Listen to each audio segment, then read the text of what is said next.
বন্যার কারণে ৩০শে জুন থেকে শুরু হতে যাওয়া এইচএসসি ও সমমানের পরীক্ষার তারিখ পরিবর্তন করা হয়েছে।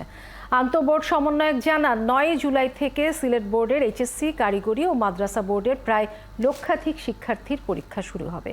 এদিকে শনিবার সাপ্তাহিক ছুটি বহাল থাকলে গ্রীষ্মের ছুটি কমানোর নির্দেশ দিয়েছে শিক্ষা মন্ত্রণালয়। শারমিন নিরার প্রতিবেদন।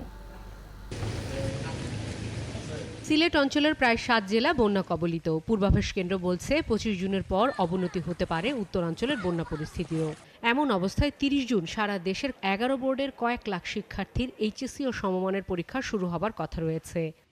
বৃহস্পতিবার সচিবালয়ে শিক্ষামন্ত্রীর সাথে বৈঠক শেষে আন্তঃশিক্ষা বোর্ড সমন্বয়ক জানান, ৩০ জুন নয়, সিলেট অঞ্চলের পরীক্ষা শুরু হবে ৯ জুলাই।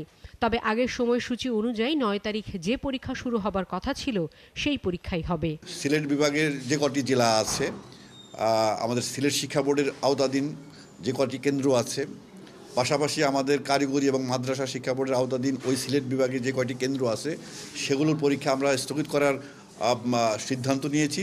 সেই সাথে উত্তরাঞ্চলের বন্যা পরিস্থিতি পর্যবেক্ষণ করছে বোর্ড। আমি ডিটেলস আমরা চিঠির মাধ্যমে জানাচ্ছি। এদিকে ক্ষতি কমাতে কমানো হয়েছে নিম্ন মাধ্যমিক ও মাধ্যমিক পর্যায়ের গ্রীষ্মকালীন ছুটি। ২ জুলাইয়ের বদলে এসব শিক্ষা প্রতিষ্ঠান খুলবে আগামী ২৬ জুন। তবে বহাল থাকবে শনিবারের সাপ্তাহিক ছুটি। শারমিন নিরা, ৭১, ঢাকা।